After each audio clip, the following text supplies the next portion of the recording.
Eric, bonjour. Bonjour. Vous venez de sortir à une toute nouvelle chanson qui s'intitule Comme un instru. On voulait un peu savoir l'histoire de cette chanson. Alors l'histoire de cette chanson, c'est avant tout une chanson que j'ai dans la tête depuis presque plusieurs années, on va dire. Depuis que... Elle a eu le temps de maturer alors. Elle a eu le temps de maturer, ouais. Donc on me parlait souvent de la mentalité stéphanoise. C'était quelque chose qui revenait quand je voyais des personnes à l'extérieur de la région, on va dire Rhône-Alpes. Je voyage pas mal, j'ai pas mal voyagé, j'ai fait beaucoup d'animations, donc je travaillais dans les campings autrefois. Et ce qui me revenait beaucoup lorsque je disais que j'étais de Saint-Étienne, c'était la mentalité stéphanoise. Et je m'étais toujours dit, il faudrait que tu fasses un jour une chanson qui parle justement des origines de la mentalité stéphanoise. Et étant moi-même petit-fils de mineur, arrière-petit-fils de paysan, mes parents étaient ouvriers. Et voilà, c'est quelque chose qui était un peu ancré dans mon ADN, on va dire. Et je me suis dit, parle de quelque chose que tu connais, fais-en une chanson. Et c'est de là qu'est arrivée la chanson Saint-Étienne.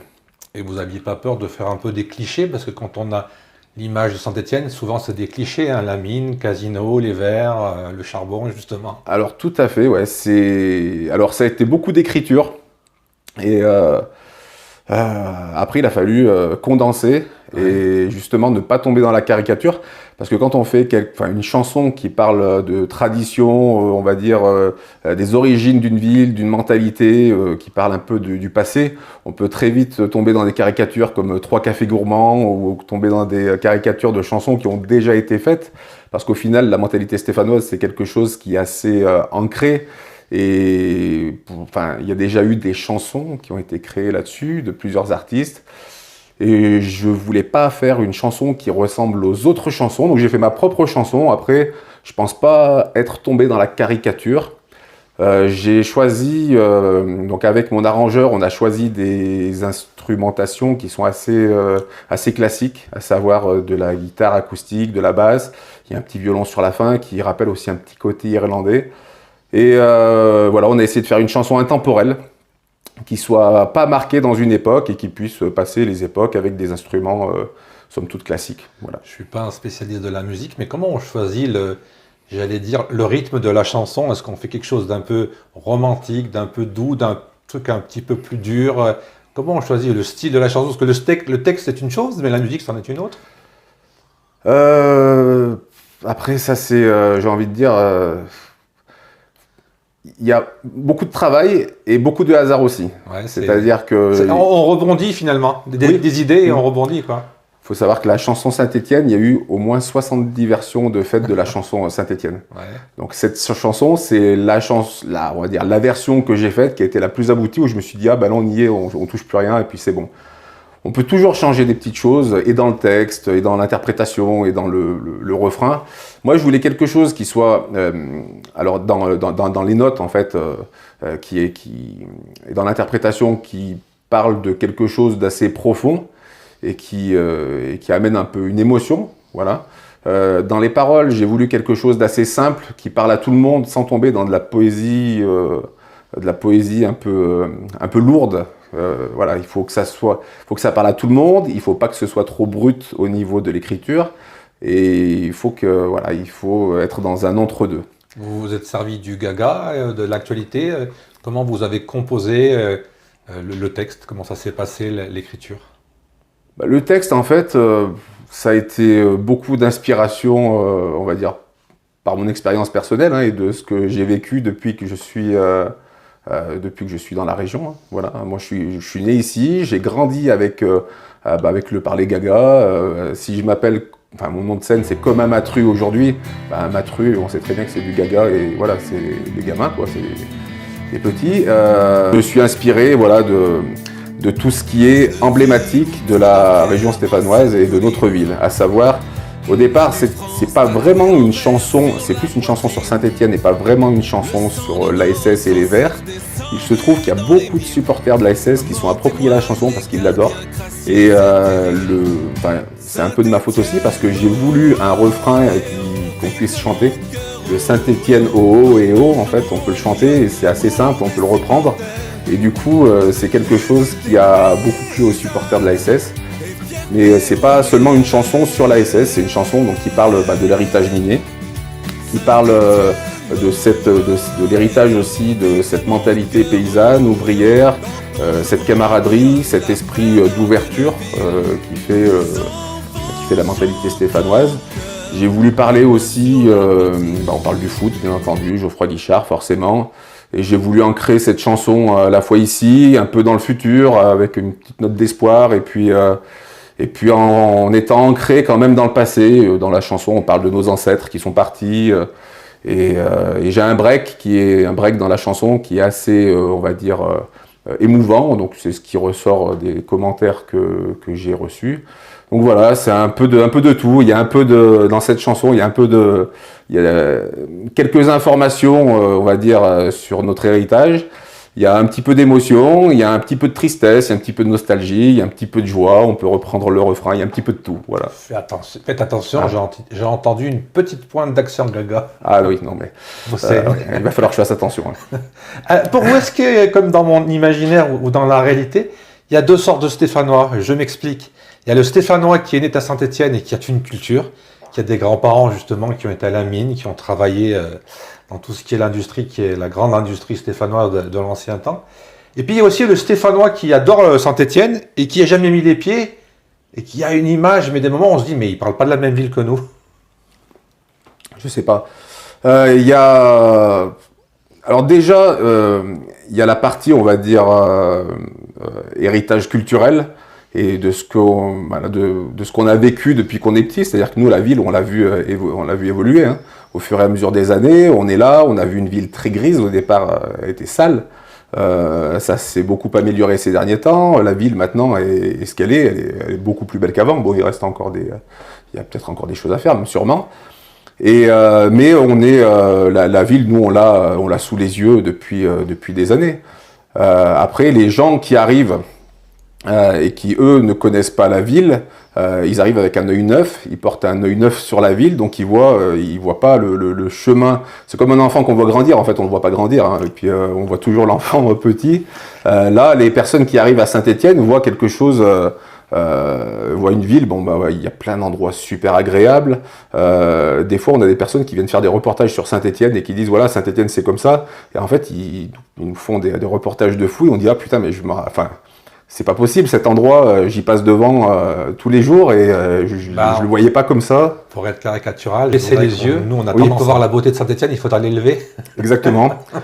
Non, mais on a un vieux Saint-Étienne, on a des vieilles maisons à colombage, on a les escaliers au Cré-de-Roc, pareil, c'est incroyable. Ça pourrait ressembler à Montmartre. On a des collines, on parle de les Lyonnais sont très fiers de la Croix-Rousse. Nous, on a cette Croix-Rousse chez nous. Donc, on a plein de choses à voir, plein de choses à montrer. Et les personnes qui arrivent aujourd'hui dans notre ville, d'une part, ils vont être accueillis par des Stéphanois qui, eux, ont grandi dans cette ville et on est des personnes qui sont plutôt, je pense qu'on est plutôt ouverts sur le monde extérieur. Et on est des personnes assez simples et assez pas faciles à cerner, mais on n'est pas fausse dans notre approche. C'est-à-dire que si on donne notre amitié à quelqu'un, on va la donner, on va dire de façon sincère, et ça sera pas dans des faux semblants. Ouais, des faux semblants, du superficiel. J'ai habité dans le sud de la France, on a des rapports qui sont beaucoup plus difficiles, des relations qui sont beaucoup plus difficiles à créer dans le sud de la France que chez nous. Chez nous, tout est facile.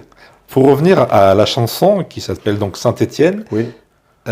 Depuis quand elle est disponible? Comment on peut l'écouter? Comment on peut la télécharger? Parce que maintenant, il n'y a plus beaucoup de magasins disques pour avoir des 45 tours ou des CD dans les mains. Oui. Comment ça se passe pour découvrir et pour avoir cette chanson? Alors, plusieurs moyens d'écouter la chanson Saint-Étienne, à savoir qu'elle est sortie le 24 janvier. Sur toutes les plateformes. Donc elle est disponible sur 150 plateformes. Amazon Music, TikTok Music, YouTube Music, les plus connus, Spotify, iTunes, Deezer, enfin vous pouvez l'écouter de partout. Et comment ça se passe là au niveau Rémunération, vous touchez un pourcentage chaque fois que quelqu'un écoute la chanson? Ouais, tout à fait, en fait. 0,00,1? 0,000. Il y a beaucoup de zéros et après il y a un petit 1, effectivement. Non, c'est en termes de stream. Après, c'est des calculs qui sont faits par le distributeur. Et puis, ouais, après, on fait pas. Aujourd'hui, si on fait une chanson, voilà, puis surtout à mon âge, hein, je vais avoir 47 ans cette année. Vous êtes tout jeune. Je suis tout jeune. J'ai aucune prétention de faire une carrière musicale.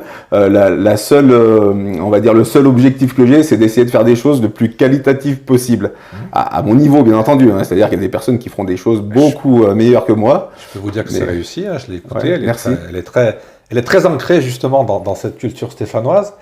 Cette chanson, justement, est-ce qu'on peut aussi la voir sur scène, puisque vous êtes souvent en spectacle? Expliquez-nous un peu où vous êtes, où on peut vous voir, et là aussi où on peut entendre cette chanson en direct. Alors, pour l'instant, on ne pourra pas me voir sur scène. Ouais. Il faut savoir que je suis en train de travailler sur plusieurs titres. Ouais. J'ai un premier titre qui est sorti, qui s'appelle Happy Hour, qui est sorti... C'est pas très stéphanois, ça, comme titre. C'est pas très stéphanois, non, mais bon, ça peut avoir un côté stéphanois dans la mesure où la chanson parle de l'apéro, de l'happy hour et d'un groupe d'amis qui est en train de chercher l'happy hour et qui se retrouve à trouver un endroit pour faire la fête. Voilà, ça raconte l'histoire d'une soirée que pourrait passer n'importe qui en France et n'importe quel stéphanois également. Donc Happy Hour qui est sorti le 24 pour Noël, le 24 décembre. Et j'ai enregistré un troisième titre qui s'appelle Likez-moi. Donc je l'ai enregistré. Ça, c'est une bonne idée. Ouais, ça s'appelle Likez-moi. On parle, Likez-moi, voilà, donc là on n'est plus du tout dans la fête, on parle de quelque chose d'un peu plus profond, on parle de la dépendance affective que peuvent avoir certaines personnes qui se sentent seules et qui vont aller publier des choses sur les réseaux sociaux en espérant avoir un retour d'amis virtuels en fait, qui vont liker leurs stories. Et les stories sont toujours, parfaites. Voilà, on publie on va pas publier une assiette de pâtes dégueulasse, on publie un truc bien joli. On va publier quand on vient de faire je viens de faire une course, je publie ma course. En fait, c'est tout ça qui amène les gens à être de plus en plus seuls au final et à avoir de plus en plus d'interactions, on va dire virtuelles. Et donc qui amène à une dépendance affective et à une certaine hypocrisie sur le mode de vie. J'ai une petite anecdote. Il y a quelques années, j'ai fait des études dans l'audiovisuel. Oui. Et je me suis rendu compte qu'à l'image, souvent, pour rendre quelque chose qui paraît vrai, il faut faire du faux pour faire du vrai. Oui, bah oui. C'est oui. tout le paradoxe de l'image. Oui.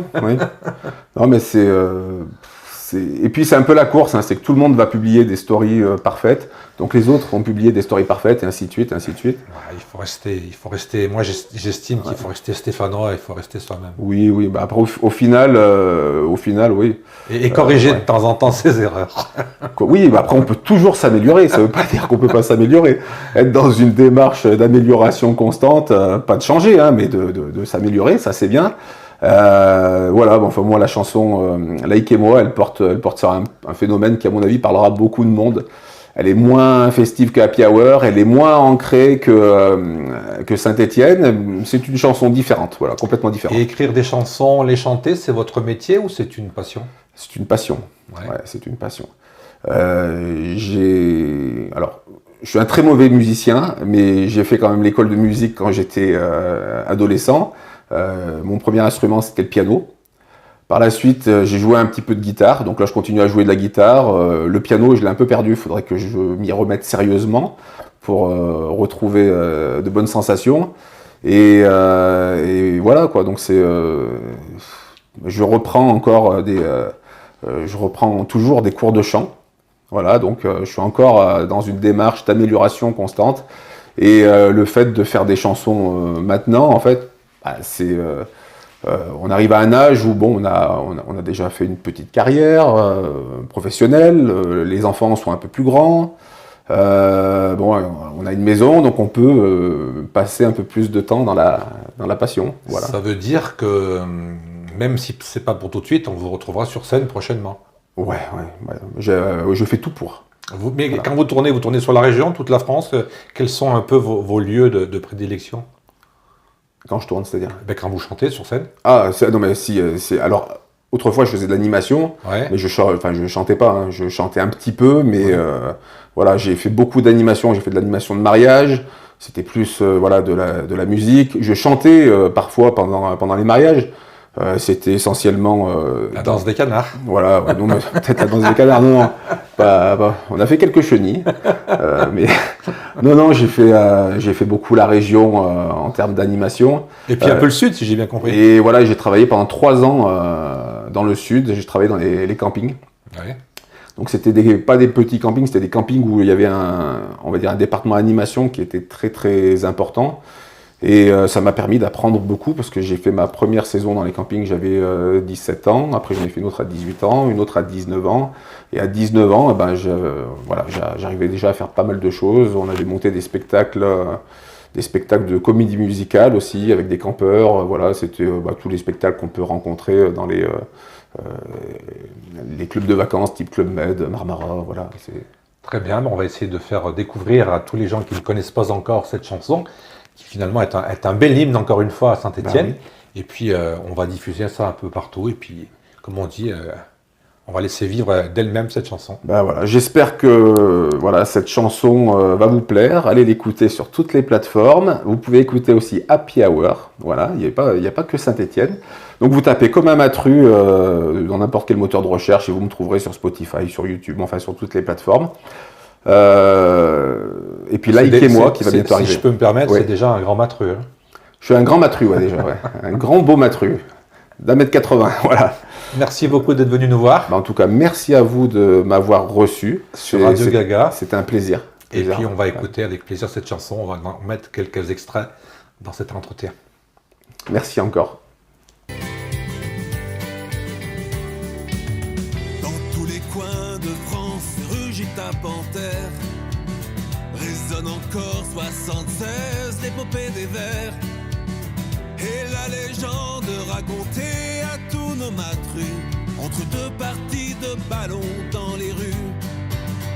Saint-Étienne, oh, oh, eh, oh, ville de mon cœur, oh, eh, oh, dans ton chaudron bouillonne l'amour des supporters.